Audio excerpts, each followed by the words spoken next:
Hi,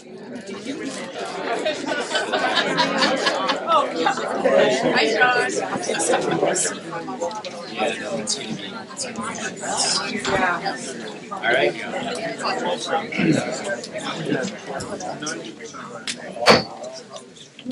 The recorder's asked me to do that. I'd like to bring this meeting of the Bethel Board of Selectmen to order on February 4th, 2019 at 6 p.m. Our first order of business is our citizen forum. This is the time if someone's come who has an issue that's not on our regular agenda, would like to bring something up, we'd be happy to consider that briefly. All right. Seeing none, we'll move on. Next, approval of minutes. Can I get a motion on that? I make a motion to approve the minutes from January 7th, 2019. I'll second it. All those in favor? All right. We're going to move the public hearings down. Well, we can. That's just so big. So I'd like to open a public hearing on a liquor license renewal for the Jolly Drayman. Would anyone from the public like to comment on that? All right. Hearing no comments, I'd like to close this public hearing and go to the Board of Selectmen. Everything's in order? Yes, it is. I make a motion to approve the liquor license for Jolly Drayman. I'll second. Any discussion from the board? All those in favor? All right. Next, we're moving on. If you have a copy of the agenda, we're moving to. We're going to move right on to item B, rules of procedure for the Ordinance Review Committee, and those are have been received by the Board of Selectmen. These are just some more specific rules and procedures for that committee, so that they can do their work more effectively.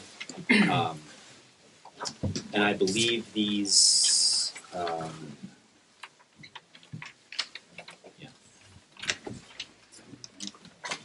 Do you have copies of that? Yeah. I don't know if I have a ton. I don't have a ton of copies of it, but it's certainly publicly available. They essentially kind of mirror some of the other procedures with planning board, not word for word, but the same sense of how to proceed. So can I get a? Do we even need to move this? Yeah. Yeah. Yes.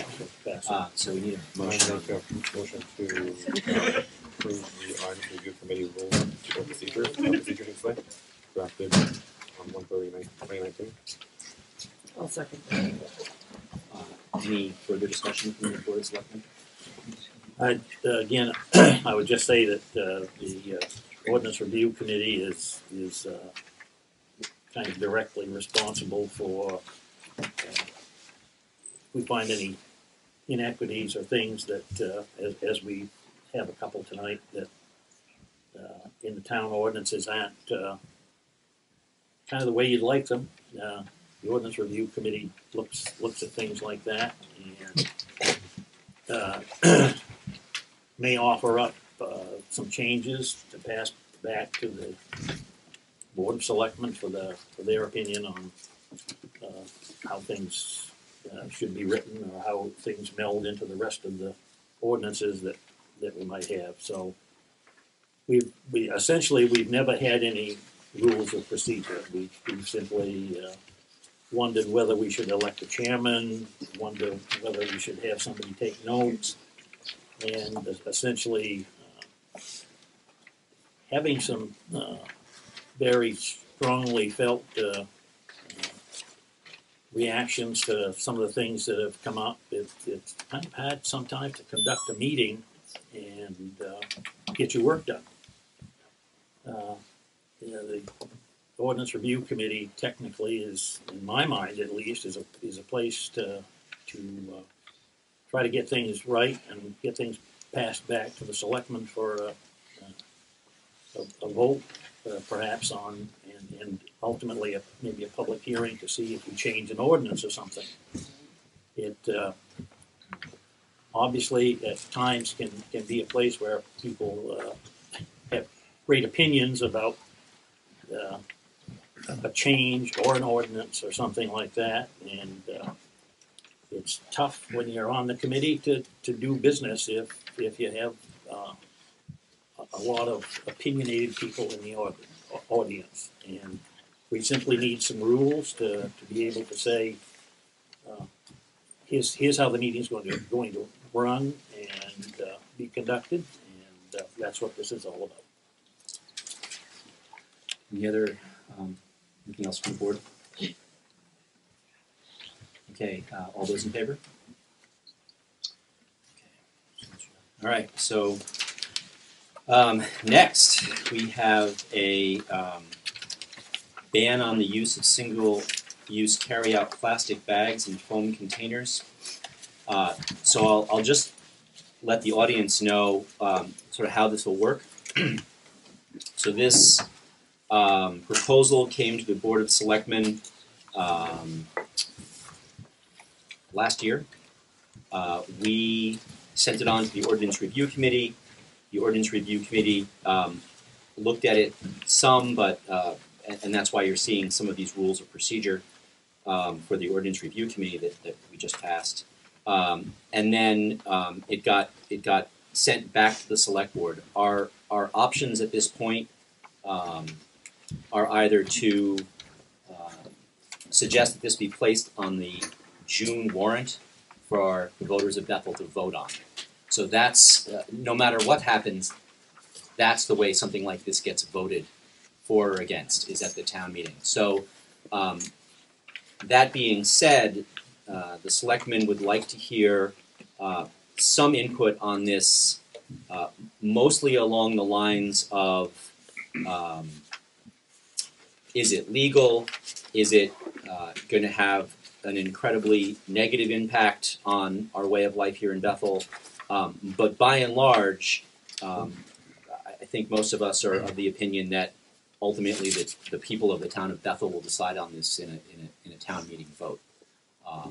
So, with that being said, I will start calling on a few folks out there to hear some of the issues on this, and then we'll probably move relatively quickly to a vote on this. So that being said, go ahead.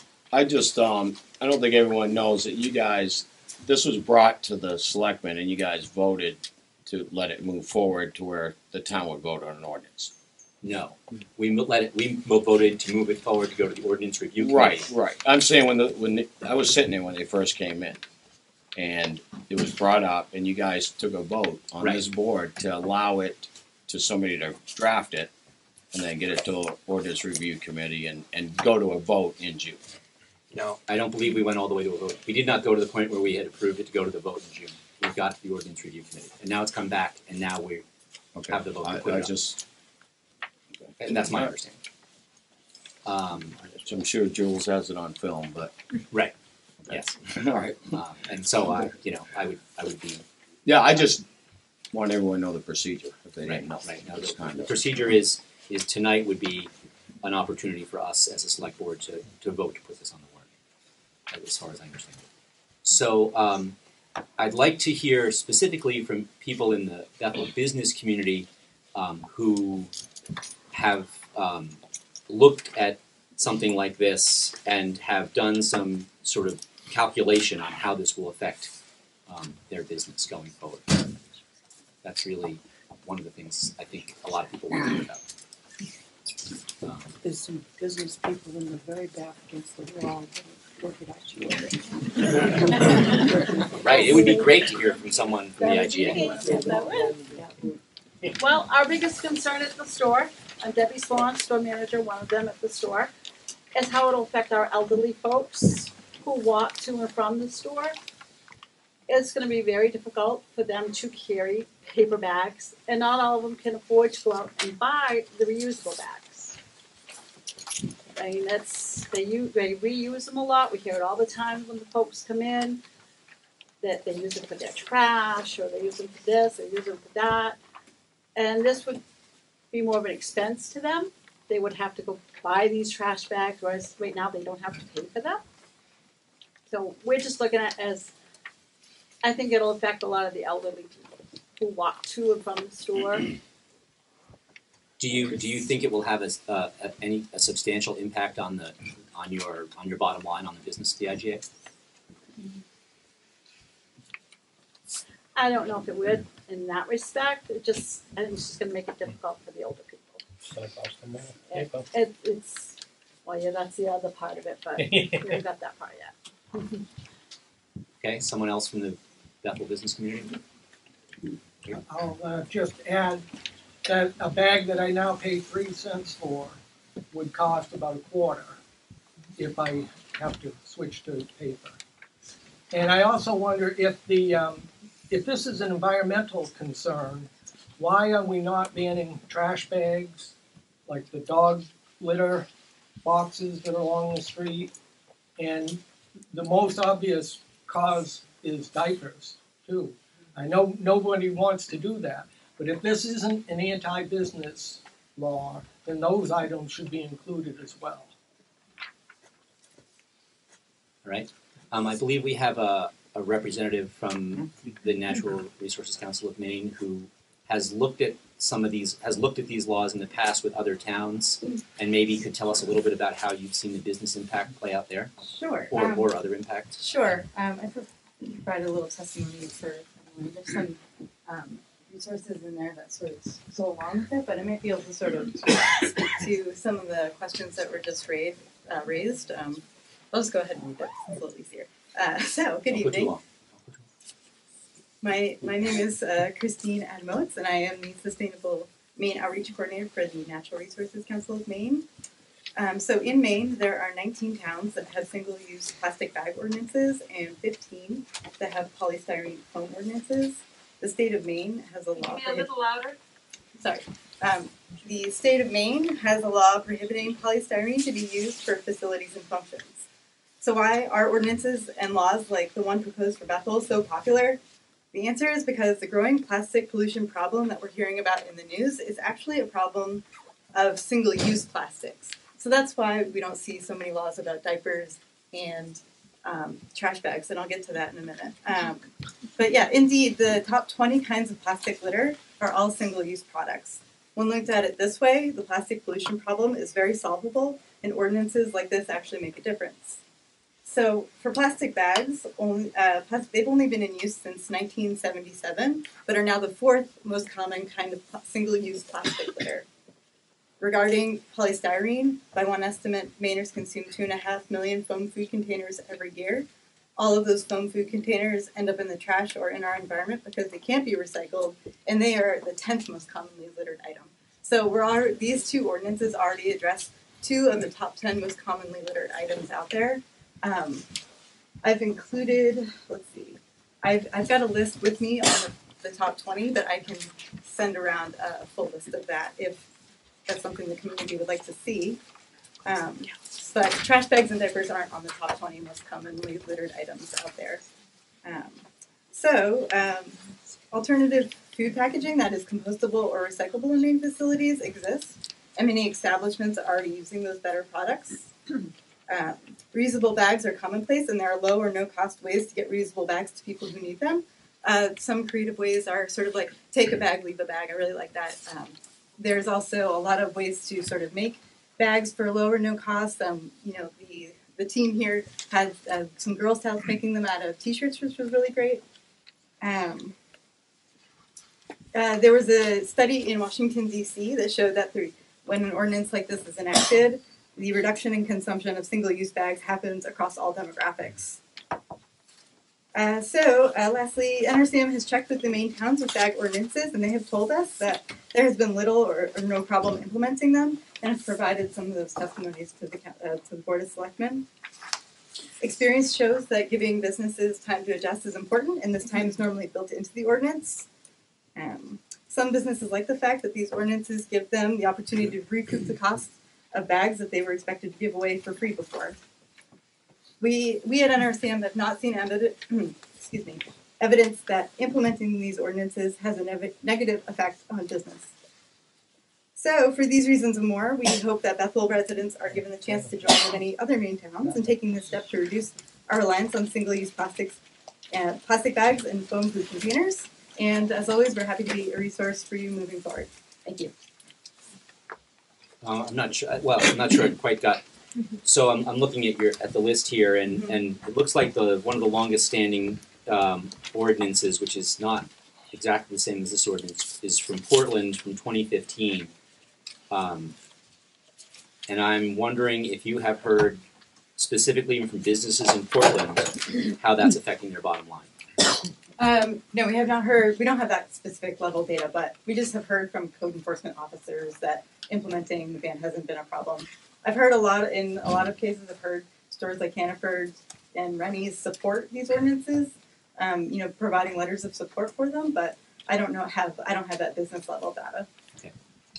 All right. Go ahead, Alan. Yeah, I would just say that I run a business, Bethel Inn, and we don't use a lot of plastic bags, but we do. And I'm a local resident. I walk back and forth to work every day, and I don't see a lot of litter up in the Broad Street Historic District, so you wouldn't see a lot of litter up there, but I do see, cigarette butts and that sort of thing. I think from a town's perspective, we're all bought in here. I don't think there's a lot of people in here that walk by a piece of paper on the ground and not pick it up. And if that's an incentive, I think that we've kind of covered that naturally as just residents of the town. I appreciate what we're trying to do, but I think a lot has happened here in the last 10 or 12 years where people that want to adopt policies like this have done that. If people want to use bags over again, they bring them to the supermarket and use them. And I think it's more of just trying to force an issue down a business's throat, I guess. It leaves a bad taste, and it's not what this community is about. I think that education and incentive is more what it's about.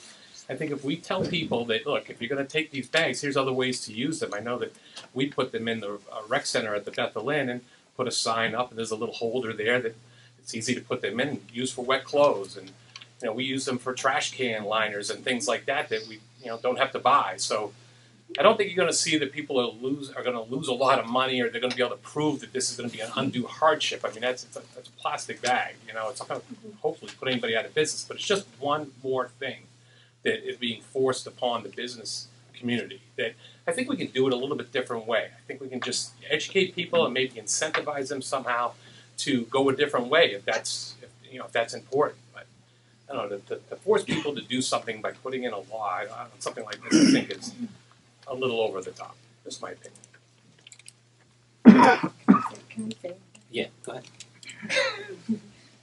ahead.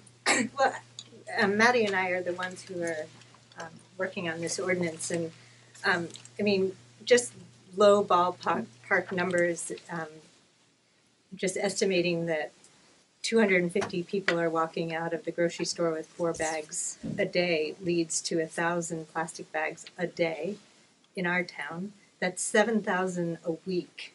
That's 364,000 plastic bags a year, and over 1 million from our town in 3 years. So the material doesn't chemically break down ever. Okay, we're talking about every plastic bag that we use in this town is never going away. All it does is it breaks down into smaller and smaller pieces of plastic. And a friend and I have done some water testing in the Androscoggin, just preliminary, like we were just starting to learn how, going through the scientific procedure of how to do it, and we did it. And we found the hair-like plastic microfibers in the water. And so that is going to have an impact on this community, because a lot of people come here to fish, eat the fish, and it's full of plastic. Right, so you may not see a plastic bag on the side of the road, but it is in our waters right out our back door.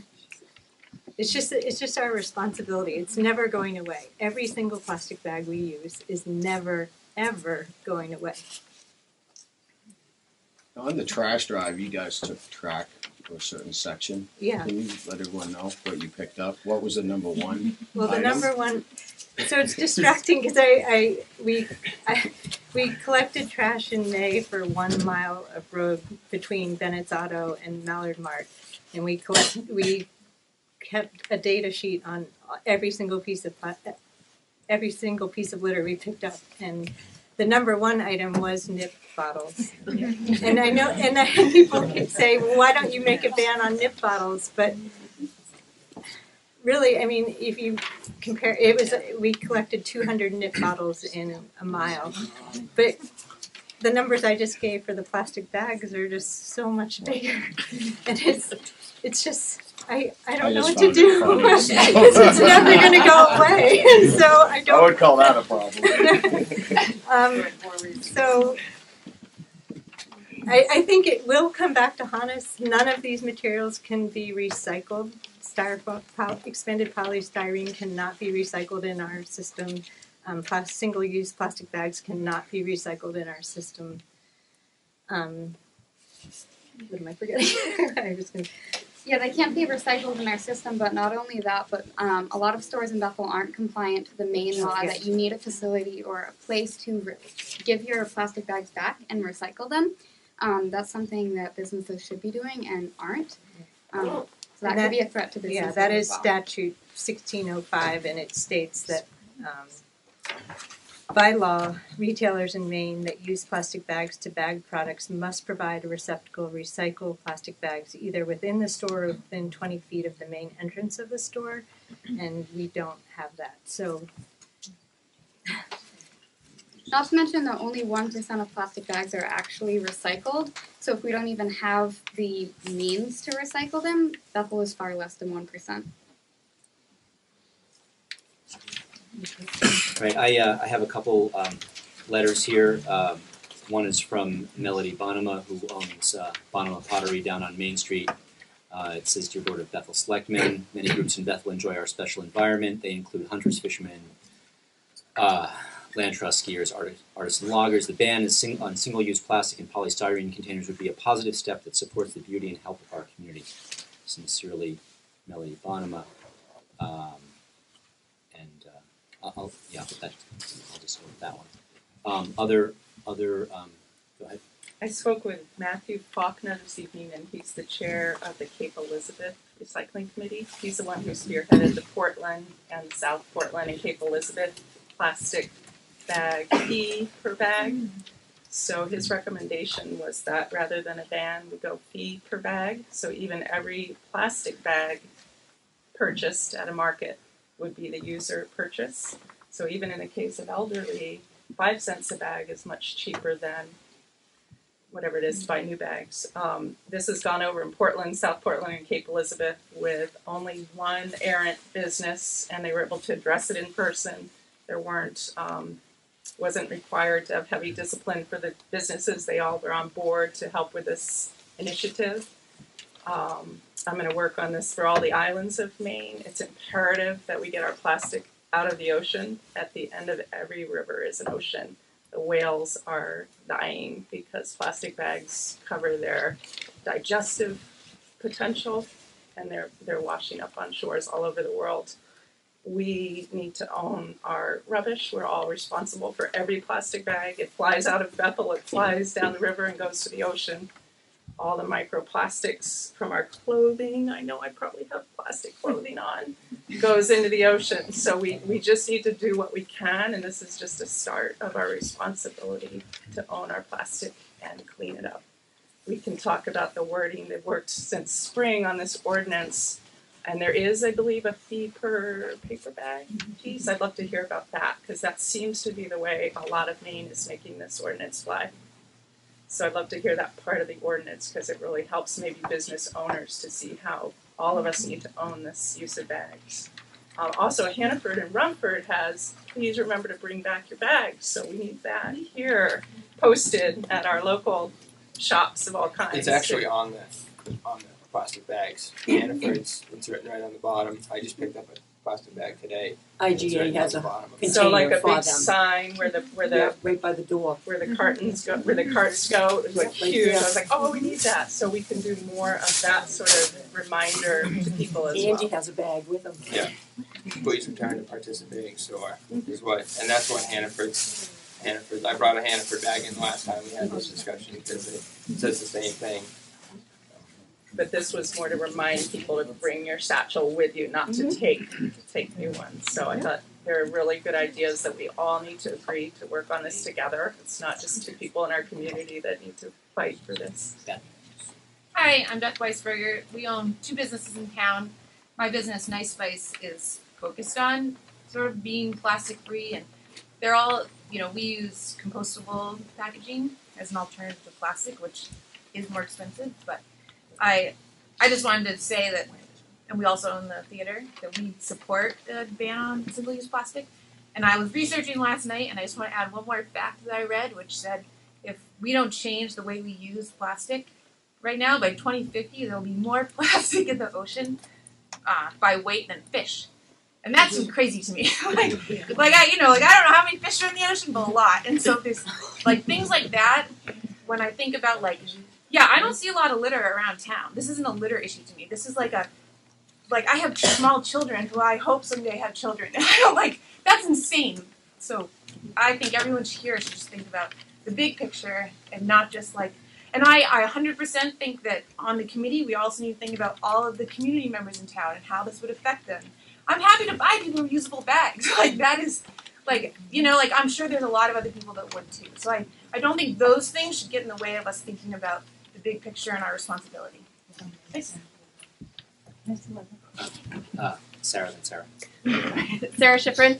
To your point about NIPS that you brought up, and Alan, to your point just about business strategies, Maine recently started putting redeemables on NIPS, so now they can be collected, and there's been an incredible decline of seeing them on the road. And I think what that says to me is that Maine is forward thinking, and what it signals to me is with this ordinance, Bethel has an opportunity to define how the community can embrace this initiative and this ordinance, and it will come down from the state level in the future, I'm sure. If the EU is trending in this direction, I'm sure we're not far behind, and I think Bethel is known for being innovative, and they're known for bringing the community together to solve an issue, and I think this is our opportunity to do it collectively, and something like the NIPS tax will be coming, and it does impact businesses who now have to change their production as they put those stickers on the NIPS, and it goes down the recycle chain. So I think it's a great opportunity for us to own it. And I wanted to say that I'm not doing this to try to hurt business. I actually think it can be a creative way. A way I think we can. I would like to work with businesses to help it to make it work. I'm not just wanting to do this and not hurt you guys. I want to work with you, and I think that the whole community can come together and come up with some really creative solutions. And I think we'll be better. We'll be a better community. We would be doing the right thing. So. Ellen?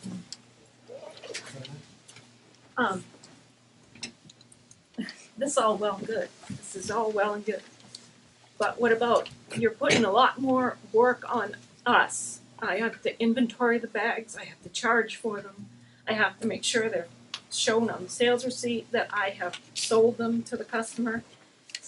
It's a lot more time and effort for all the businesses. And I can't imagine for the IGA how many bags they are going to have to inventory and keep track of. I am a small potato when it comes to that. But come on, guys. If you want to work on it, great. But don't make us responsible for it, please. I mean, come on. I grew up here. Give the businesses in town a break. I would be willing to try to give out paper bags, or I'd be willing to use recycled bags. I have plenty of them in my house from the IGA. But come on. You're causing us a lot more work. And me, the IGA a lot more, and all the Mallard Marts are the people that are a lot more, that use a lot more bags than we do. So that's what I have to say. Hi, Tanya Johansson, I'm a Bethel citizen. I'm just curious about that comment, though. I'm just thinking that oftentimes the local businesses get new products, so I'm just thinking that would be just another product that they would inventory and add to their repertoire of what they're selling. So I don't know that that would be another big expense, and additional, issue to really add, so I just think that. Excuse me, do you own a business? Do you own business? No, but I've Okay. worked in retail for many years, so I just But think being a it's. business owner is different. Okay. You have to incorporate all these little things into your business plan and into your marketing. Well, but also, to that end, in order to do all of the things that we're talking about and save our children's world, in 2050, yeah, I think that doing that extra work might actually be helpful. And like Sarah said, our community is really awesome in here, and I think a lot of people would be willing to help. So. I'm not unwilling to help, I just want to not be told what I have to do and how to do it. I think Alan hit the nail on the head with having ordinances shoved down our throat. I won't get off on this topic right now because I'm the one many of you are here because of tonight. I think I'm the author of the bike ordinance.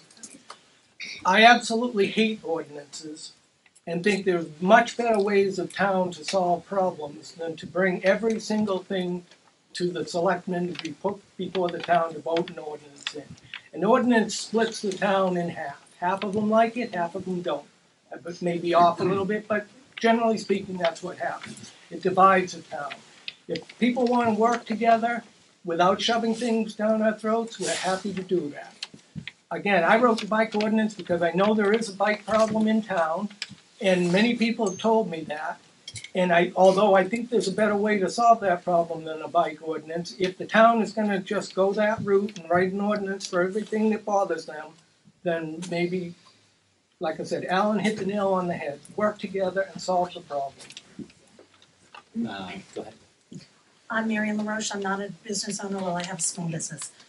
Don't use any plastic bags. Since it has worked for Portland, Cape Elizabeth, South Portland, would it be worth asking small business owners from that area or large business owners how they dealt with it, how effective it was from them, how problematic it was for them? That would give us more information. One thing I want to know about is Portland, Cape Elizabeth, and all those big communities are a lot more affluent than the people in Bethel are. Most of the people in Bethel are senior citizens and people that are low income. Well, having worked in Portland for 20 years, I can say that at least the group I ran into was all extremely poverty-stricken because I worked in the hospital. Again, worth asking the question and asking them that. What is the low-income group doing? Go ahead. The thing on the paper bags. Okay, you don't go with plastic, that's fine. But to make it mandatory that we have to charge the customer for a paper bag. We get orders that are $200-300 orders, and these are all in paper bags. That's a lot of money. And the elderly, we have to charge them for every bag we use. They can't carry everything in one bag. So therefore, they're going to have 3 or 4 bags. So we have to charge them for every bag. And then if we get caught giving bags away like we do to the schools, we give several paper bags every year to the schools. We have to now charge them. And yes, it would be very difficult to count all those paper bags we get in. When we get 12 to 15 bundles, a delivery with at least 1,000 in them. And then when you open them up, quite often they rip.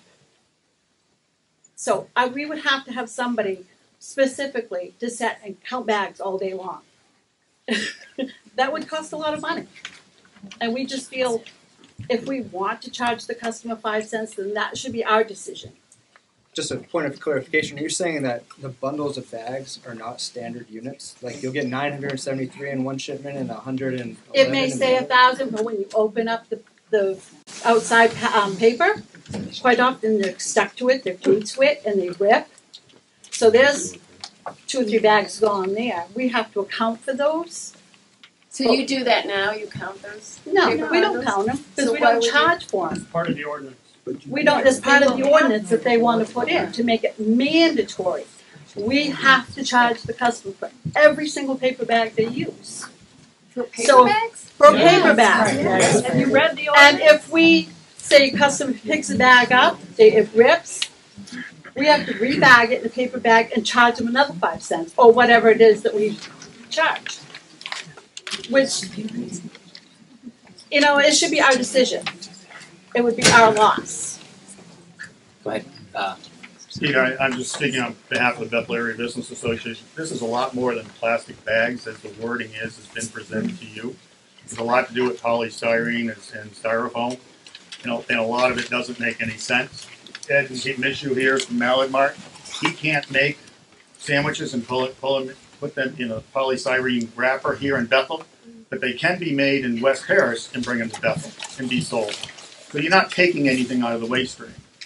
The other things is in this ordinance, you can no longer have single-use bags at the grocery store to put your produce in, your chicken in. No, that's not true. It's in here. I think you might have an older. The other version. question would be is if the IGA is baking off bread and so forth, which they do in the IGA, they can't put that in a plastic bag, in a single-use plastic bag. They will have to bring that in from another town. The same thing I would think would go for meats when you're cutting large blocks of meats and steaks and so forth, putting them on a foam container and wrapping it. You're preparing food. In this case, you can't use a foam container for prepared food. So there's a lot of wording in this ordinance that is counterproductive and actually doesn't take anything out of the waste stream. And if you think the cost to the town of what a plastic bag weighs compared to paper bags, when you go to do your budget for the transfer station for all your solid waste, if you're using 1 million bags in 3 years, calculate the difference in weight between a plastic bag and a paper bag, it's going to be significant dollars in tipping fees to the town of Bethel. Don't we get paid for recycling? What's that? Don't we get paid for our recycling? I just looked that up today. No. No. We pay, No, you don't. we pay substantially less for recycling because I just looked at the numbers this month than we do for the same amount, the same mass of trash. So it's about I don't want to. We spent $200 disposing of 13 tons of recycling this month and $3,000 disposing of 50 tons of trash. So trash is way more expensive. So it's going to add up to significant dollars, and I'm not sure that the folks at the food liner have taken into account or could calculate the cost of what it's going to cost or the lost jobs because those baked goods are going to be made somewhere. Yeah. So you can make them in West Paris, or you can make them in Greenwood, you can make them in Newry and bring them into Bethel, and that's fine, but you can't make them in Bethel and bag them in Bethel. There are parts of this ordinance that make absolutely no sense. If you wanted to start a recycling program or push harder for a recycling program, I don't think there's a business here that would be against it. But could I offer some to do clarification? this wording, Yeah, Maddie'd like to clarify that. Yeah, under exemptions, meat trays are actually exempt because of a rule that the FDA has. Also, when selling baked good, that is also exempt in plastic bags or paper bags. As well as the wrapping you mentioned for sandwiches, that is polystyrene and not expanded polystyrene, which depending on the version of the ordinance that you have, is either called foam or expanded polystyrene. I don't see the exemptions on here. I would agree with I said 3 exemptions. That's Dennis's interpretation of this, and I believe this is the most recent one. And I see there's 3 exemptions listed here. And I find that strange because under the definitions, I did see where it's you go to define a produce or produce bag, and I assumed that was going to come up later on in the ordinance as a part of it, but I don't see that coming up anywhere in the paper that I have. So it says, for single-use carry-out plastic bags, it does not include reusable bags as defined. It does, no, I do. As defined below, compostable bags, biodegradable bags, reused plastic bags, or produce or product bags is defined below. So it doesn't include the produce bags. Where are you reading that? The definitions for single-use carry out plastic Yeah, bags. but that's not Right, in but here. that's not it. It's not put Exemptions. into.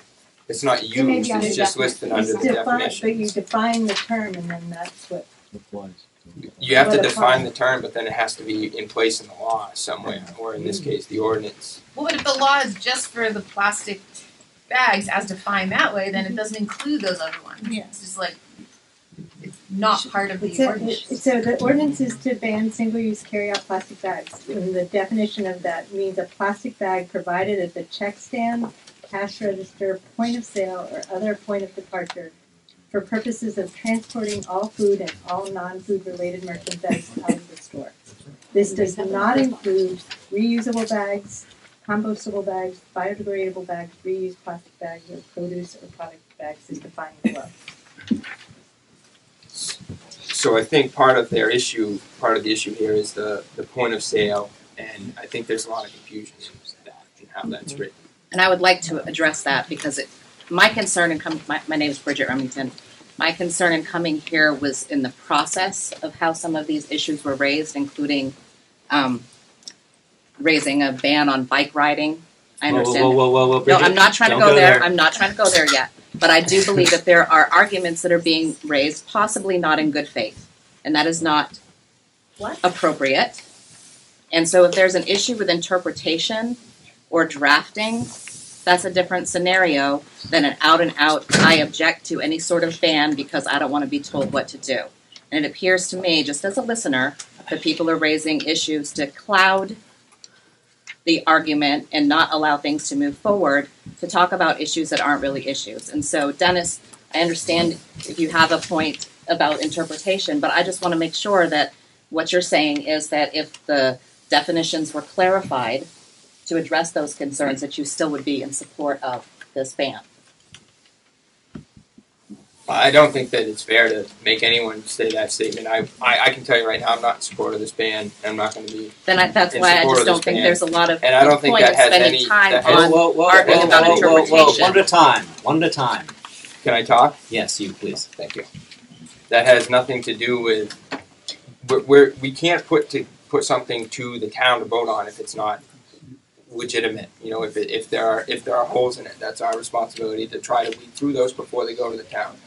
That being said, none of us as citizens are required to say that just because they fix those that we're going to be behind it. Because when I was waiting till everyone in the public was done, but I can go on right now about some concerns for the plastic bag that address the environmental issue as well as the issue with business here. I have a couple articles in front of me that talk about the impact that it has on businesses.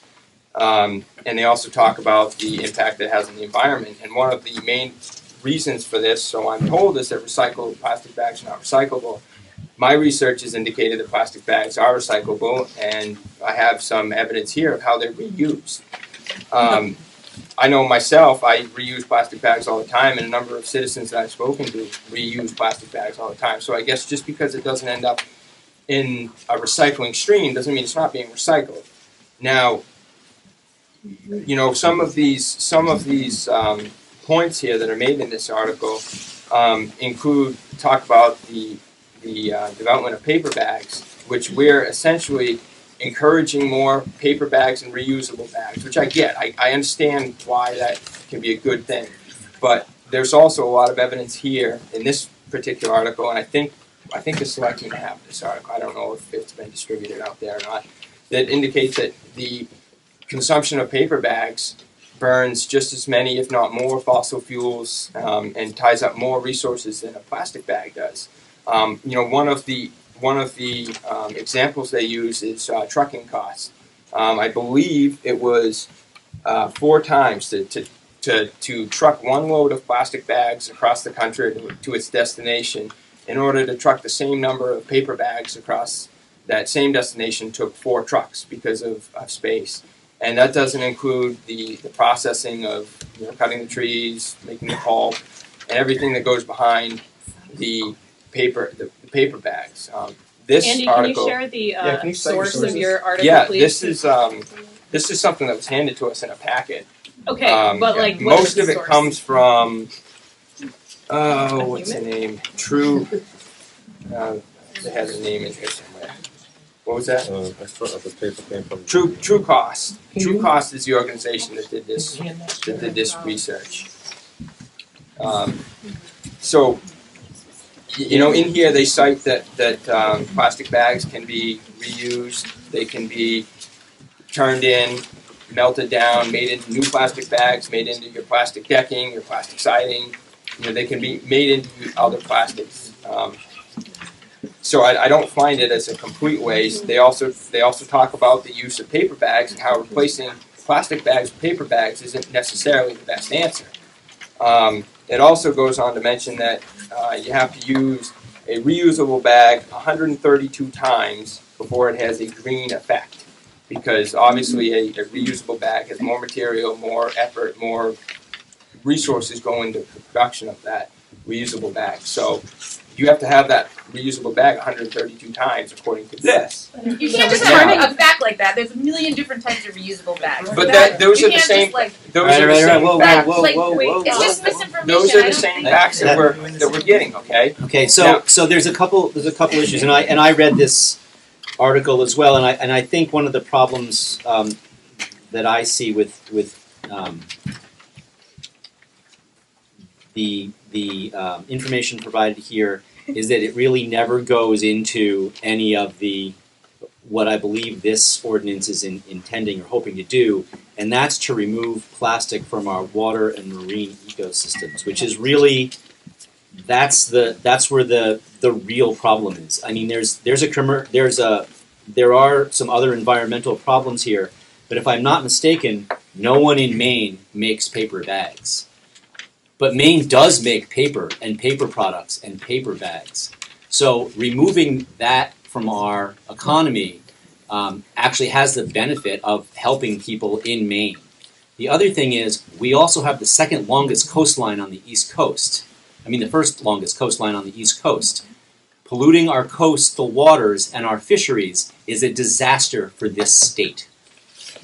And that's where the plastic problem is. It's not just that it's the plastic. The reason we use plastic bags is because they are lighter and they are cheaper, and that's true. However, using paper bags benefits people and jobs and forestry products in Maine. Products we make right here. We don't drill for oil. We don't make plastic. We don't make plastic bags. We make paper. We cut trees. That's a big part of our local and statewide economy. We also fish and have tourism industry on the coast. Those are maybe some of our biggest industries in the state, and this bill could directly benefit both of those concerns. Okay, as an information professional, I have a lot of issues with this. Number one, I just tried to Google this organization. It doesn't actually exist. Also, they spell their name 2 different ways in this article alone, so I believe this is an excerpt, so well, it's hard to say it what's doesn't a matter result if you of the copied excerpt. and pasted it. You like took out an E on True Cost and left it in otherwise. So I think that carefully checking our sources of information is a really important place to start. And this is not good information. Some of whether or not I agree with the position of this paper, it's just not good information. And second of all, I think we are losing sight of the big picture. And yes, we're talking about a renewable resource versus a non-renewable resource. So we can grow more trees to make more paper bags. We can never get rid of the plastic that we create. I just want to address the difference between reusing and recycling, particularly in regards to plastic. Even if the bags are reused, they don't disappear, they don't degrade, they do wind up in the water. And even if they're recyclable, I think we're looking at paper as a transition away from disposable anything, and to a point where we go back to what our grandparents probably did, which was to bring your own bag. And we want to get people to that point. So how we get there, whether we charge for a little while, whether we provide paper for a little while, is to get away from our disposable society. And the reason we need to is that recycling, most of the data you look up on recycling right now is out of date because China is stopping recycling because their environmental laws are catching up to ours, and it's toxic. it's really, really nasty to recycle things, especially plastic bags. So it's cheaper to throw them in the landfill. So we wind up with a problem that we have no solution for long term. So the question is, how do we get there? How do we get clean water? How do we protect the environment that we want to live in? And it's just a question of what can we do to facilitate that transition with the least amount of pain for everybody. But we can't delude ourselves that recycling is an option. It's only a stopgap, and it's essentially disappearing as China stops doing our recycling for us. My name is Caroline Murphy. I'm actually pretty new to the community this year. I'm really excited to be here. But when I'm not here, my family has lived on Cape Cod for a lot of years now. My dad works for the Harwich and Chatham Harbor Master program there. My mom volunteers. I volunteer with Surf Rider, an organization that cleans up beaches on Cape Cod every summer. I also work as an oyster fisherman in Barnstable County. And the one thing that I see in the water the most is plastic bags. And that's what we clean up on the beach. And I'm not saying that we have beaches here, but I'm saying just putting it out there that all water leads somewhere. And it's leading to a lot of my friends and a lot of people that I really respect on Cape Cod, like livelihood. Fishing is down in many communities, and it's because our environment is changing. And I think that we could have a innovative impact on that and see maybe how we can change it as a community. Go ahead. My name's Nancy Stowell-White. I've lived in this community and worked in this community for over 40 years. And the way I see this kind of evolving is really a choice for the community. Are we looking at kind of a short-term inconvenience and probably cost for for the businesses as well, versus sort of a big picture, long-term health of the planet perspective, and that's kind of what this to me is boiling down to. And to be honest, I didn't come here tonight for the plastic bags. That wasn't really my issue, but I figured since I was here, and this is a tough one for me, I own 2 really old cats, and if you know anything about cats and as they age, the plastic bags are sort of a critical part of your arsenal for dealing with ancient cats. And I'm thinking, I don't know that I want to give up plastic bags. I really need this for the cat litter. And I use plastic bags from the IGA all the time to line waste baskets. So I got online and said, all right, what's the alternative? Because I can't come up with an alternative right now. Mm-hmm. And there is some lady out there who suggests that you use bags that that contain food. Cereal bags. Cereal bags. I saw the same video. Bags that hold brownie mix. Coffee bags. Coffee bags. Any of that to scoop your cat litter in, because this stuff can't be recycled anyway. And I thought, as long as those plastic bags at the IGA are available, even though I have like 42 Trader Joe bags in my car, I am going to go for the convenience of a plastic bag. So, and I'm frustrated about what's happening to the planet. It really bothers me. And every day I'm kind of thinking I probably should be driving an electric car. I could be doing more. I'm not doing enough. I'm not bringing my Trader Joe bag to the IGA every day. If this ordinance went into effect, it would force me to take that one small step to use my brownie bag for my cat poop and use a recyclable bag for my groceries, because I'm too cheap to buy a paper bag. I don't want to pay 5 cents every time for a paper bag, and I don't think there are a lot of Mainers who would. I think they would rather bring in a recyclable grocery, Trader Joe type bag, or rather than pay for a paper bag. So I don't even think that argument that we'd have a bazillion more paper bags in the waste stream if we got rid of plastic bags holds up, because I think Mainers are too frugal for that. We wouldn't want to pay for it. So that's my 2 cents. I support it. I think it's hard. I think it's a hard decision. I think it's hard for business owners, and I feel compassion for that too, because I've owned a business here and I know what it feels like to have laws put on you that you didn't participate in making, and it's not a good feeling. But I think we've got to make a decision about this, and this is a small step, and it's one we could make. That's my 2 cents. Okay, we're going to probably cut this off pretty soon because Well, I'll just hold on for a second. Well, the whole conversation's gone food. Brownies, so Two brownies. days.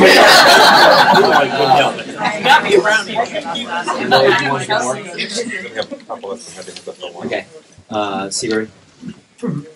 I'd like to offer a note of hope and encouragement. First of all, I hope that we can all agree that the problems of plastic bags and plastic containers in general is real, it's pervasive, it's dangerous as hell, and we're facing a future that's very bleak unless we get a handle on it. The encouragement comes from the knowledge that whoever has adopted this, not only in the United States, from Portland, Maine to Portland, Oregon, but all around the world, including India and China, are getting a handle on it, and their effectiveness varies between, right now, between 30 and 85% in scavenging plastic, excess plastic out of the environments. We can do that, but we have to consider ourselves as part of a whole. It's not just Bethel. If our garbage isn't littering our streets, somebody else's is littering our streets. And I used to put up these signs for elections and so forth, and I saw a lot of stuff that I never knew was hiding in the woods and the trees, trapped there, when I was banging in those stakes for those election signs. So, hope and encouragement. Wherever it's been tried and implemented and managed well, it works. Peter, I grew up in Switzerland in the 60s, and we'd go to the grocery store, and nobody in their right mind would think about taking paper or plastic as a bag. You brought your cloth bag down. And this is 50 years ago, and you go to Europe, any country in Europe today, and yes, bags are available. You got to pay for them, and nobody in their right mind would bring pocket change. They carry your bag. It's a question of conditioning your society. And I just got back from Salt Lake, bought a 6-pack of beverage, and went to dispose of it, and there's no bottle bill here. The thought of putting a can of beer or beverage in the garbage and watching that go to landfill was heartbreaking. I mean, how long? I don't think anybody in this room would feel good about throwing a glass bottle in the trash, any more so than half the rest of the world that has adopted these kinds of programs and conditioned their society to go shopping with a bag. And, if you forgot your bag, you're paying your nickel or your quarter for the bag, and damn, I'll remember next time. It's a conditioning thing, and it's got to start somewhere. Otherwise, like Seabright said, it's just a downward spiral. And, I've lived in communities where it works beautifully. Old people have their bag. You don't have to buy a bag every time you go shopping. You carry the one that you've had all year. To me, it's that simple. It's got to start somewhere. You got 42 bags. I have 20 easily at my house. Why can't we create a donation center just for reusable bags? I think there currently is one at the IGA. Is there really? So there's a bin that says, please donate your. Done. Cool. No, I think there's a difference here. No, but I'm just answering. Yeah. As far as I know, there is that there. I suspect most I of the was time it's empty. reconditioned. If I can jump in, I was reconditioned because I hated to pay for a plastic bag in South Portland. I fought it for a long time until my wife said, "Why didn't you use the bags that are in the trunk of the car?" In her car, there's at least 15. In my Toyota, I didn't think I had one until I looked in the back of the seat. There's 20 in there, right? So we probably all have the reusable bags, whether they're Hannaford's or yeah, right. I bet you all of us have them in our trunks, and most of us use them.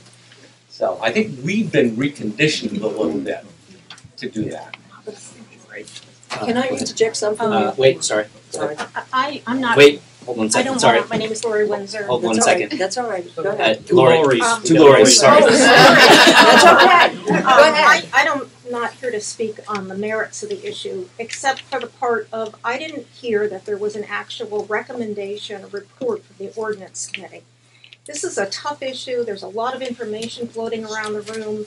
I think to take an ordinance to town meeting that hasn't had the chance to be fully reported back to the selectmen comprehensively by the ordinance committee would, be problematic. I know I would be looking for that report at town meeting to say, what did our town ordinance committee do to perfect it, or, look at the language and other standards. And can you clarify that? I believe in the ordinance review committee meeting where this was considered, they got derailed by outside comment because they hadn't developed a plan for running their meetings. So can it go back to them for the substantive work that we rely on the committee to do on our behalf before town meeting? I would value that as a voter at town meeting.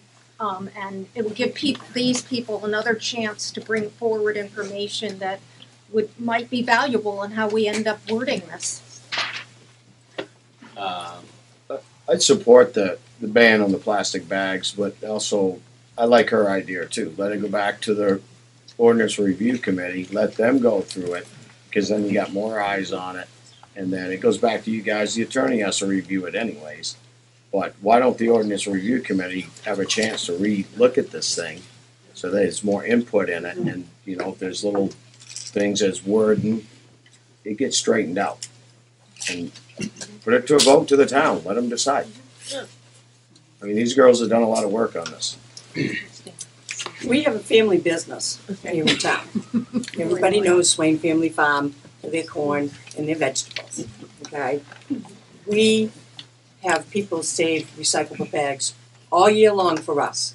I've got a whole pile of them for you from Hannafords and Rumfords. As soon as we start opening up the stand in August, people drop them off on a daily basis. Garbage bags full. We go through all of them.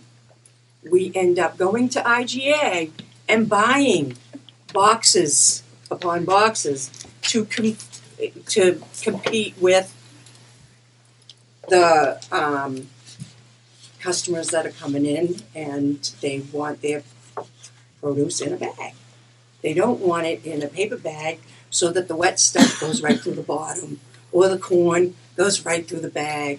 There's different things about this ordinance that doesn't help this town businesses. I believe the reused bags are exempt. But we buy bags, and we give them to our customers on a daily basis. We just give them. I'm hearing a solution to a problem I have. Jonathan Goldberg, True North Adventurer. I'm a small business in Bethel, and all our merchandise comes from wherever, and so much of it is in plastic bags. And I use it to stuff packs and things like that. But I have a lot of plastic bags. I'd be happy to donate.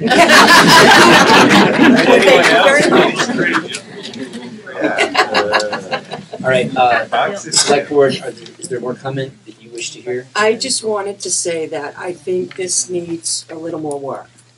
Okay. I don't think it's quite there yet. I applaud you guys for what you've done. I really do. Because there is a need for this. There is a need for an ordinance about plastic. I agree. But it's not quite there yet. It needs a little bit more work. And if we could just send it back, get the work taken care of, then it can go to a vote for the town, the rest of the town, to come in and vote on it too. So would you like to make a motion to that effect? Can I say one last thing?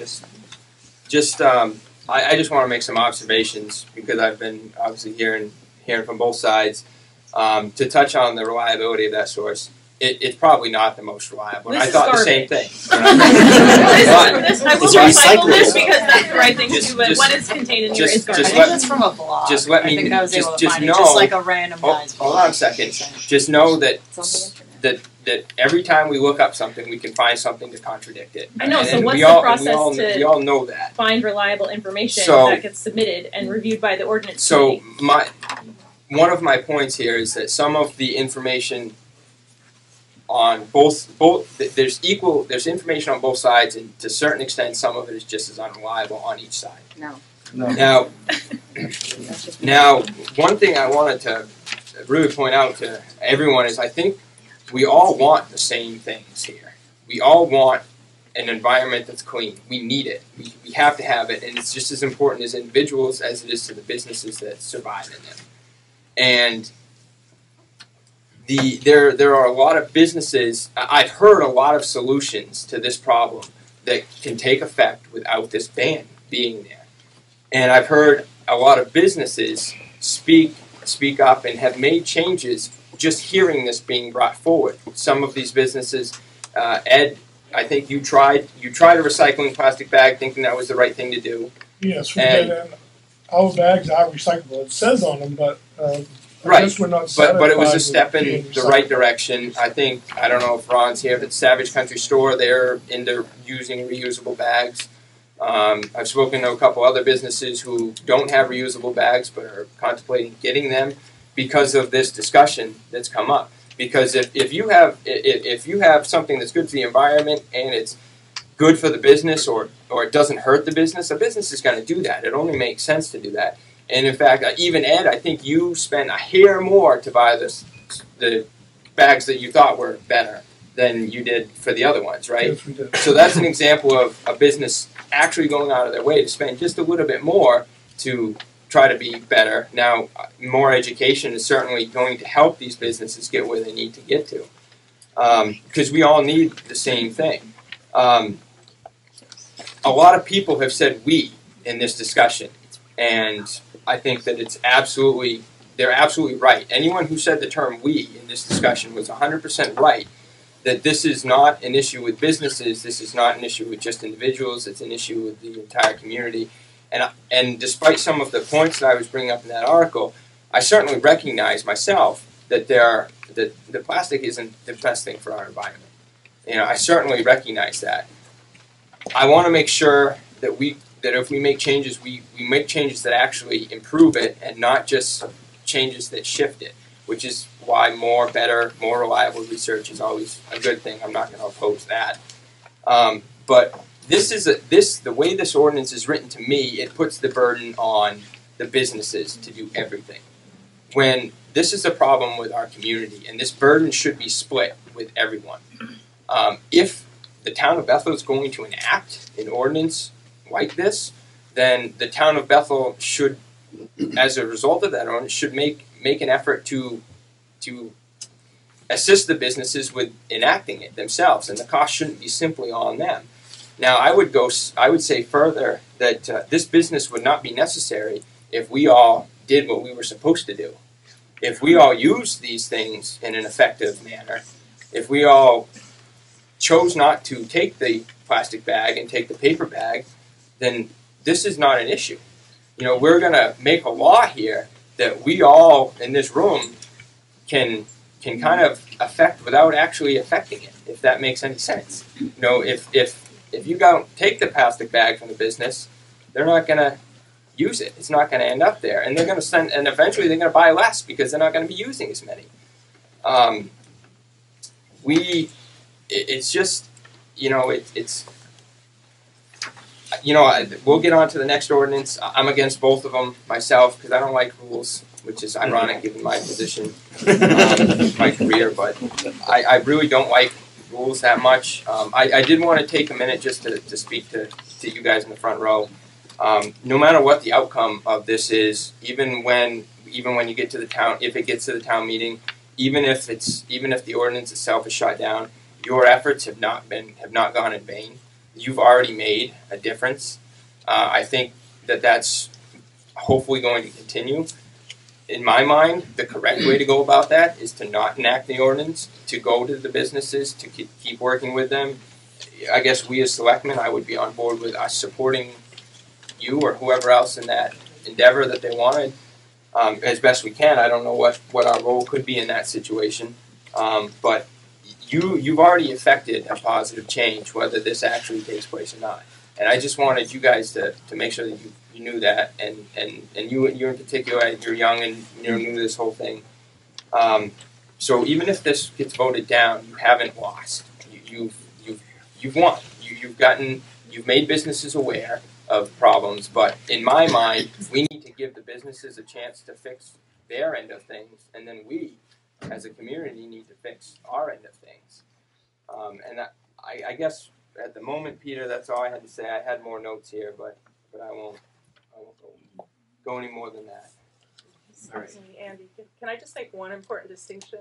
Because the effectiveness of the other shifts in Maine that place the fee are not, the onus is not on the business owners. The onus becomes the consumer, which is what does elicit environmental change. So shift that one shift to charge a fee per bag, whether the town chooses paper, plastic, none of them are good. We need to reduce, reuse, and the recycle doesn't work for plastic. Actually, I'm glad you. It's the onus goes to the consumer. So we have to shift our Bethel conversation. It is not on the business owners to solve it or to pay for this. It is on consumers. We want to own it. We want to solve this problem, and it needs to shift out of it's not Bethel businesses. I want to back up a little bit. I think it's really important. Your first statement, you said that the room was split, and I think it's really, really toxic to equivocate the entire collective knowledge of the scientific community with one guy's blog. And so I think we need to step back there, and I think we need to all acknowledge that democracy in our town, in our country, relies on an informed citizenry. And so if you're going to introduce information like that, you really do need to... I didn't. This is what was provided to us. From who? From who? Okay, well, you need to cite I have no idea. Yeah. Tell you what. But I will say... Okay, I'm just saying, it's really important that if you're going to bring facts into a conversation, you need to be able to clarify where they come from. Wait. Go ahead, Rick. And then I'll check it out later, but it sounds like... Can I just clarify one thing on that? I agree. You're 100% right. I don't disagree with that at all. But there are statements made in this ordinance, the way it's written, that would indicate fact that there's no indication, there's nothing supporting that. Much like that article, there's no .gov behind it. There's no author with a name and a date and while that may be the case for some of these facts, they're not cited they're not in that ordinance either, and that's why I question some of the validity of that. But I think you did make a good point that I wanted to. Somebody had mentioned that the state was moving on this earlier, and I don't know if we've heard anything officially, but I heard the same thing today, that the state was looking at one of these things. And just something to keep in mind, if the state moves ahead and does something, obviously that's out of our control, but if we put a ban on plastic bags, we isolate ourselves, and we kind of give, even if it's only for a temporary point, we give the towns around us a slight economical advantage. Because Or you show leadership. But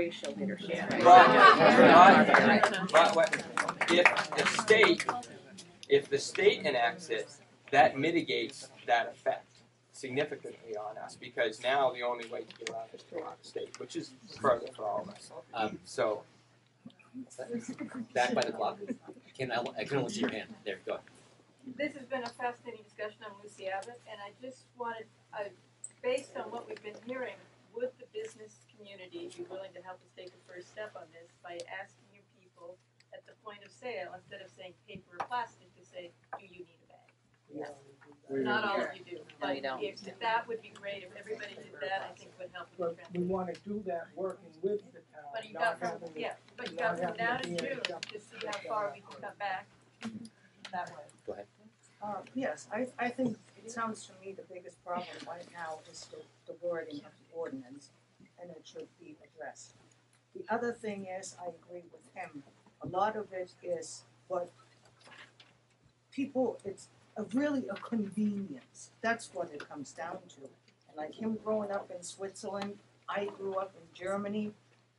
It was a normal thing that you even going to the farmers and getting produce, you brought your own tote, basket, crate, whatever.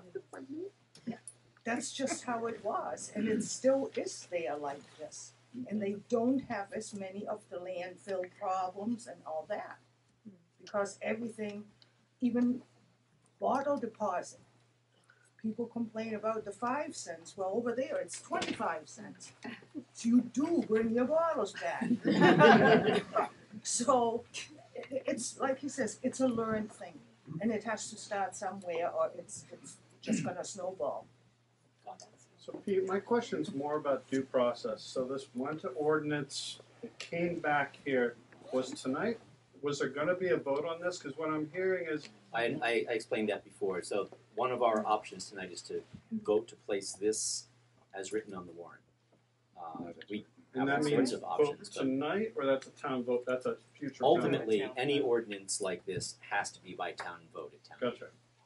So at this point, what I'm hearing, and it's fair, it's been a super healthy debate in my mind. I actually learned a couple things. But it's interesting that we do have a couple of selectmen who have an opinion based on opinion. It's good, it's valid, it's fair. But what I'm not hearing is the right path to get it to that next step. So we can push it off and say the wording's not good enough, and we could do that 10 more times. So we're a business owner. In my mind, I'd like to see this come to a town vote. I don't think another rewording of this is going to make a difference. It's a change in culture. There's a group of people in the town that are going to want to change culture, and it will upset others. And I respect your opinion a lot. But believe it or not, when I saw your ordinance added around cycling, I was a little bit toxic myself. But I think everyone should have an opinion, and that's fine. But on this one, I think it needs to be clear what the path is. I think if we have two selectmen that have visibly said they're against the proposal that will stop this proceeding and we can keep it in wordsmithing, that's a bad due process. If the people in this room feel that the wording is at the point it needs to go to the town, then it needs to go to the town. And that's where we're at. I mean, I don't think any more discussion is going to change an opinion in this room. People came in with an opinion, and I think they still have it. And rewriting the words, I'm not sure. It's just a way to punt the ball down the field. So my opinion is it's time to put it before the town and let the town vote on it. All right, Selectmen, I'd love a motion of your choice. I'd like to make a motion that it goes back to review. Second. Can you make that definite as to when? I'm sorry? Can you make it in the motion definitely when it will come back from that committee? No, because I think the ordinance review will get to it when they do. I don't think we have They should be able to get to it before the town vote, correct? I don't know that the ordinance review committee would be able to give us an answer right away. I can. Peter? Go ahead. Ms. Swan, I think you have a conflict of interest and you should not be part of the discussion. I agree. Great. Okay. I appreciate your opinion. Okay. Sherry can tell us about the ordinance review. Okay, I'm Sherry Thurston, Ordinance Review Committee. We kicked this back to the planning board without doing our work with Sarah. I would really like the opportunity to finish that, and we're all aware that we want to get this for the June town meeting. So we'll be working towards it however we are doing it. Could you explain why you didn't get through this? Just explain it. We've been a real informal committee all these years. We sort of sit around the table in the back room and, Well, I know why, but I don't know if anyone Okay. here does. So we had no rules and procedures. So we had a lot of people come and talk against it, which took up all the time from the meeting, and we never did our job. I think we had 3 meetings, and we never, first one, we didn't understand it, so we had to call Sarah in and Maddie for the for the next meeting, and they explained it to us, and then we were going to start working on it on the 3rd meeting, and just striking out, changing things. We talked about the bag costs for the paper bags. And then we had a room full of people who just wanted to talk about why it was a bad idea. We weren't prepared for that. We just sat there and did nothing. And took a vote at the end of the meeting. And it was a 2-2 vote from our committee that it went back with a memorandum to the selectmen saying that we did not agree. Some of us thought it was a good idea, some of us did not, but we did not do our job. So now we put in those rules and procedures in place and we will do our job. And we meet on Wednesday nights, the public is invited. Every other Wednesday night, planning board, it's not a planning board meeting, it's an ORC meeting. And you're looking for another member for that tiebreaker, right? Yeah. So Sherry, can you answer this gentleman's question on how long this is going to take? Mr. Isles? Bob, I think that our goal would be to get it in for June. We really would like for the June town meeting. It's absolutely what our plan would be. When would this have to go onto the warrant? You have to hold a public hearing at least 14 days prior to signing the warrant. The warrant has to be signed 7 days prior to the meeting. So you'd need it around the beginning of May. So, other than these rules of procedure that we just went through, is there any sort of guarantee that anything would, that the work would actually be performed if it gets sent back to you? No, probably not. I mean, that would certainly be our goal, and we have usually been able to achieve a goal going into June. I don't know. It could happen really fast. But it's the same people who've had a chance to provide input here have had input at these meetings. Right. So right now we need to sit down and do our work. It's not our job to say we like it, we don't like it. We're going to go through it. We're going to maybe make suggestions to Sarah and Maddie if we think something could be changed, and we'll work through the process and clear things up. Maybe people feel like we need more fact checking. We would do that. But we just clean up the ordinance, make sure it aligns with legal for the town, and then hand it back to. And we did not do that, and which was infuriating. It was horrible to see Maddie and Sarah do all this work, picking up trash and photographing it and cataloging it. And Maddie knows this stuff better than anybody, and it was pretty sad to see all of their efforts go. So for clarification, you're saying that you're not voting or passing on whether it's something that we should do or shouldn't do, but more so that it's written in specific form that is legitimate. And we can certainly make recommendations and say, yeah, maybe we should take this out, or we word this, and we just basically strike out things we don't like, we clean it up. It might not, it's very well done. It might go through as it is. But so if I'm not mistaken, we have a motion but not a second on the floor. Someone got, and the motion was to send this back to ordinance review. Would anyone on the board like to second that motion? I'm a member of the ordinance review committee, so I personally feel I missed the so-called infamous meeting, and I think we should. I agree with Lori. I mean, it just seems to me that we should take this, wordsmith it, if you will. Any of these ordinances that you do, we're going to go through the marijuana committee's 4 ordinances that come to us. None of us have our big blue book with us tonight, but there are an awful lot of ordinances in it, and you need to try to adapt anything that's a new ordinance, and it's got to meld in with everything else. You can't say one thing in one ordinance and have it not be accountable to the rest of the ordinances in the book. So you go through. It's a process again. You send it to us the way it happened. It didn't get a proper look. I would, as an ordinance review committee member, I kind of feel as though we shirked our duty, and that's part of the process. So, would you be? I would second it. You would second it. Okay. All right. It takes a while, but I get it. Can I question the destination of the ordinance after it goes back to the ordinance review committee? It would come back here again. So for a meeting just like this. And then we'd vote whether or not we wanted to go on the warrant to go to town meeting in June If for they everybody to vote on. choose to put it on the warrant in town meeting, we have to have a public hearing on it. So we get to talk about it again. So 2 more times, 2 more times. It would be a meeting like this, and then a public hearing. Right. Public hearing and then town meeting.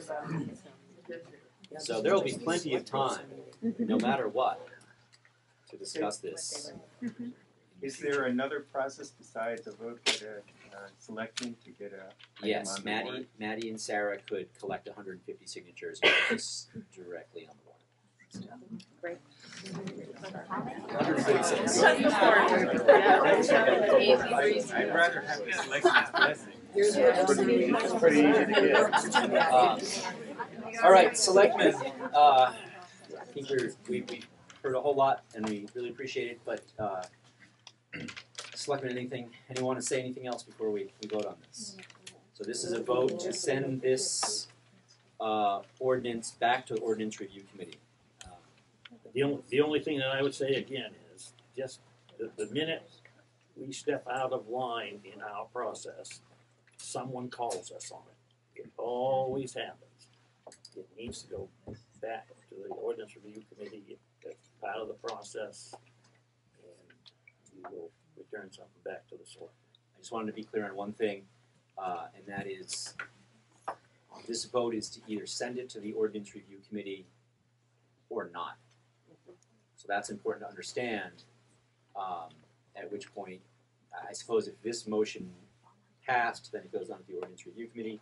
If it fails, then we have to decide, I suppose, whether to put it on the warrant or not. So that would be the next vote if this one doesn't pass. So does everyone understand that? All right, so all those in favor of sending this ordinance back to the Ordinance Review Committee for further attention? All right, all those opposed? All right, the motion carries. It goes back to the Ordinance Review Committee. Thank you very much. One thing, please. If the committee has a hard time coming up with good wording and so forth, isn't the town still a member of the Maine Municipal Association? We'll be hearing from them And next. could Yes. ask for that help? Yes. All right, it's time to move on.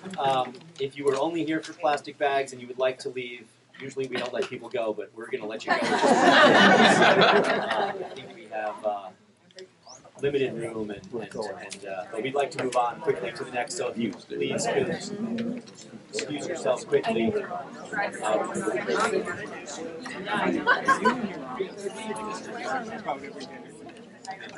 I talked to Ron. I figured I'd come grab a seat. My knees are starting to give way.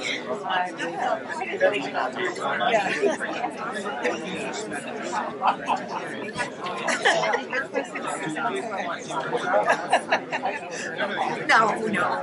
It was all right. I went out skiing this morning and I rode my bike for 15 minutes. I gotta get home. I'm just so frustrated. Here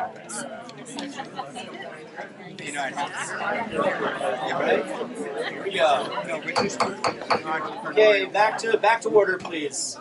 We have plenty more to do. So next on our agenda is a ban on bike riding on the streets of Bethel, and I will also give a brief bit of preamble to this. So. We received this ordinance proposal. This would be in the same places where the plastic bag was the last time we heard about it. Our vote today would be to either send it on to the Ordinance Review Committee or not. The first thing we did when this was proposed to us was to send it to MMA for legal advice on the ordinance, and they came back with a response that this ordinance as written appears to conflict with 29 AMRS 2063, which is the ordinance or the state vehicle ordinance that says that towns cannot vote for rules that contradict vehicle DOT ordinances. For example, we can't change a speed limit, even if it's on a town road. That has to go through the DOT.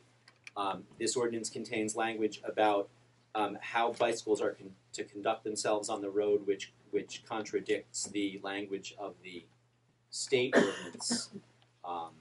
So that's where we are with this. And I'm not going to ask for a whole lot of comment there. unless we have some specific questions about whatever we have questions about. So, and I'm looking for a motion from the selectmen on whether or not to send this to the ordinance review committee. It could be either in the affirmative or in the negative.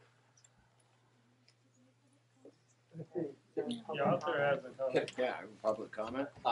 Yeah, so go ahead. I guess I'd like to say something because as many of you know, I am the author of this bike safety ordinance. And I wrote it because I have had a lot of comments from people around town about the dangers of many cyclists on like the Northwest Bethel Road, Innabelle Road, Songo Pond Road, Vernon Street, and Main Street. And so I wrote it out of my concern for public safety. In the last discussion on the bag ordinance, Peter, you made it clear that you were concerned about the fish in the river and the fish in the ocean. I'm concerned about people's lives, human lives. And while I think there is a better way to do that than to write an ordinance, because anybody that knows me knows that I hate ordinances, but it seems that that's how the town is operating these days. If you have a problem, you write an ordinance. So that's what I've done, and I've done it out of concern for human life. Thank you. So, motion from the board? I just want to say, can I say a couple of things? Just for more for our sake. So we kind of treated these two things differently a little bit, and I think maybe we as a board should, I don't know, do it differently, I guess. One of the issues I have, I'm certainly not for this ordinance. I have no desire to ban bicycles in the town of Bethel. I just want to get that out there. But one of the concerns I had is that this ordinance has already seen a lawyer, and the last one that we just hasn't. And I feel like we should be doing it on a consistent basis, where we either send them, you know, where we made the decision on the last one initially to send it to the ordinance review committee without it seeing a lawyer. This one we've already seen a lawyer. Not a huge deal. But I think that going forward we should be consistent with it, and we should either have it go to a lawyer before we send it to the ordinance review committee, or have it go to the lawyer once it's at the ordinance review committee, I guess. Because I think either way it's going to see a lawyer. But I feel like, and again, in this case, I don't think it's really going to amount to much. Yeah, I would say, Andy, I understand what you're saying, and I agree with you in the consistency. I think with the plastic ban, we since there were already 15 communities in Maine that had passed one since 2015, that we may have forgotten to ask because we probably assumed it would go through on a legal basis. But yeah, your point is well taken. But I don't know if I guess I would make a motion that we just terminate this myself. Not send it to the ordinance review. Right. Not put it on the warrant. Put it further. But second? I'll second that motion. Any further discussion among the board? Anything you guys, any information that these folks might be able to provide you that you'd like to hear? There's a lot of issues with safety on Main Street, especially with bicycles. Church Street, Railroad Street, they're all, bicycles are everywhere around here. I know the schools have bike teams and they go out riding and stuff. Is there a way that we can take some of these safety measures and put them together so that they form a good safety measure that covers the issues that are right on Main Street and around town? I'm guessing there are, but I'm not sure that's the. I think that goes back to the author of the ordinance, or someone else who wants to write an ordinance to cover. I mean, I think there are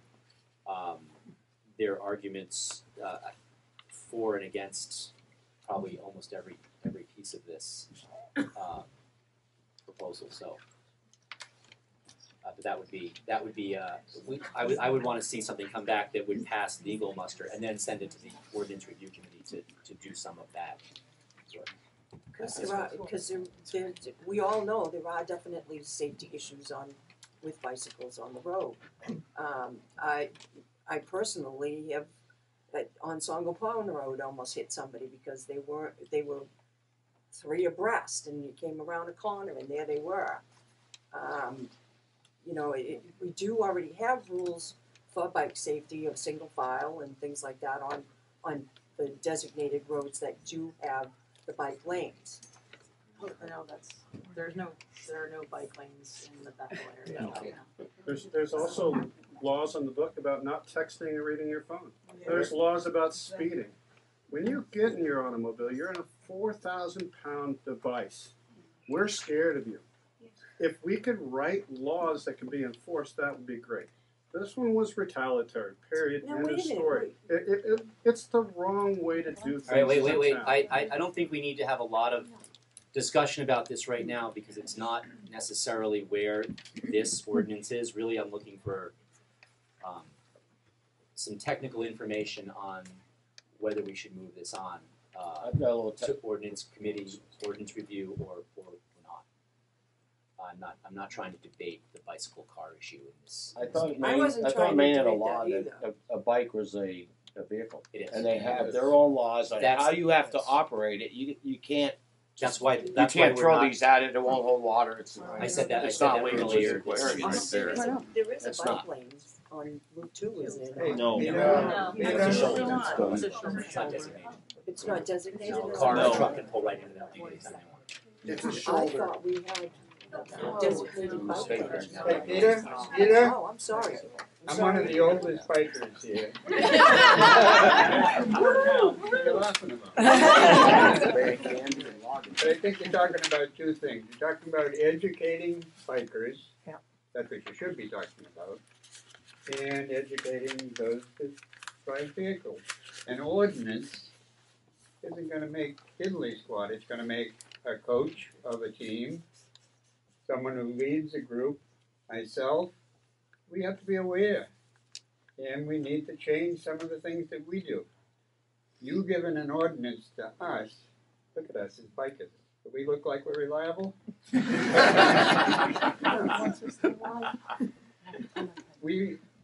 I see, I stood here and I'm old and my legs are killing me from being here for your plastic bags. Not his plastic bag. I shouldn't have done that. Anyway, I don't think this is an ordinance, it's education. And it can go right back to the school systems, which some of that's been done. And we need to be better bikers. And I see some bikers out there that are, they're 3 abreast and they're causing people to have problems. I see a lot more people with that little phone while they're biking, and I'm going, I'm going to get killed. So all of us have to do some educating. You could do something that would make me very happy because I go to bed early. You could go, let's call a vote. Can I just say one thing on that? Because I've obviously, you know how I voted the last time, and I've already said I think I'm going to vote this time. It's pretty clear.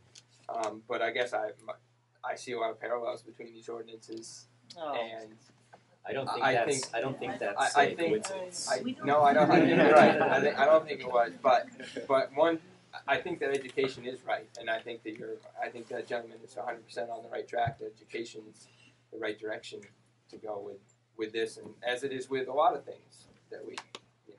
So. All right.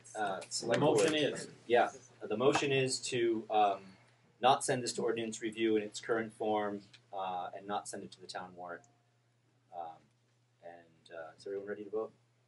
All those in favor of the motion? All those opposed? All right. Motion passes. So if you'd like to continue with this, Rick, we could probably work with you and try to figure out where the legal line is. I think this is a very right idea. Education, that would work with parents as well as others. All right. So, how does the education happen? we have to sound or money?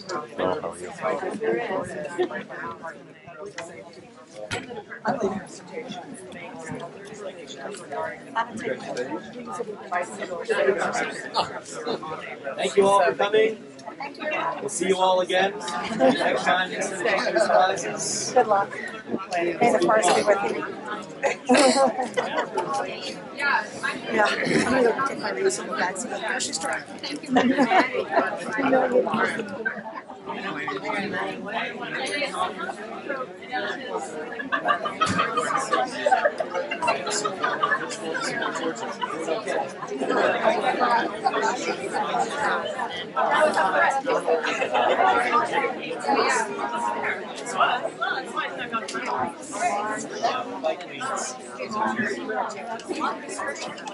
Yeah, they're very good at it. It's a great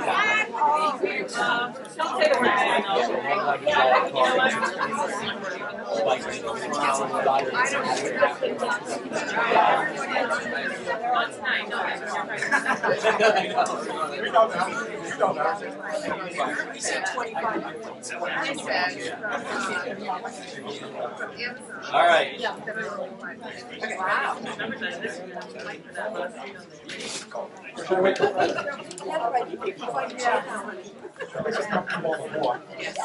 All right, we have some chairs down front. If anyone would like to sit.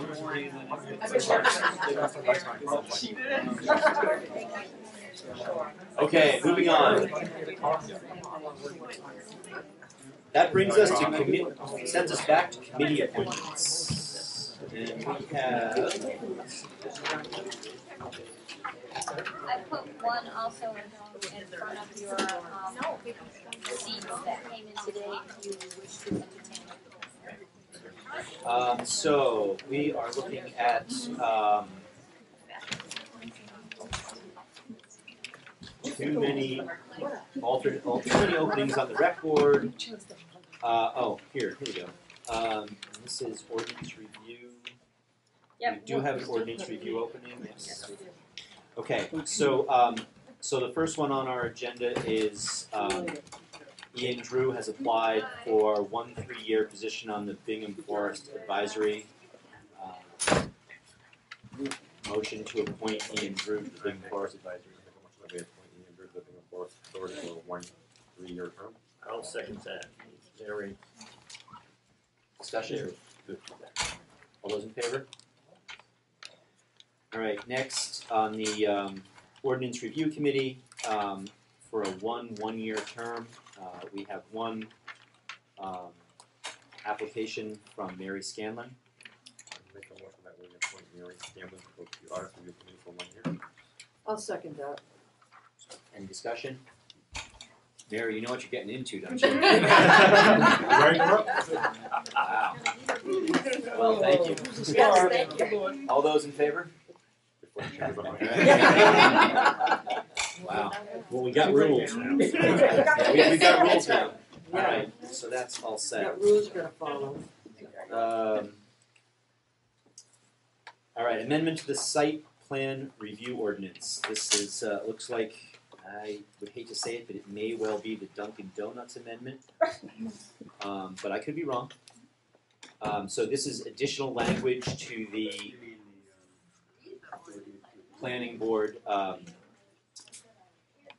specific standards, and this is an addition of 3 standards, one of which says A, pitched roofs with a minimum pitch of 512 may be required by the planning board to complement existing abutting buildings or otherwise maintain a particular aesthetic objective. B, building facade colors shall be compatible with other buildings in the vicinity. Standard corporate and trademark colors shall be permitted only on signage. And C, exterior building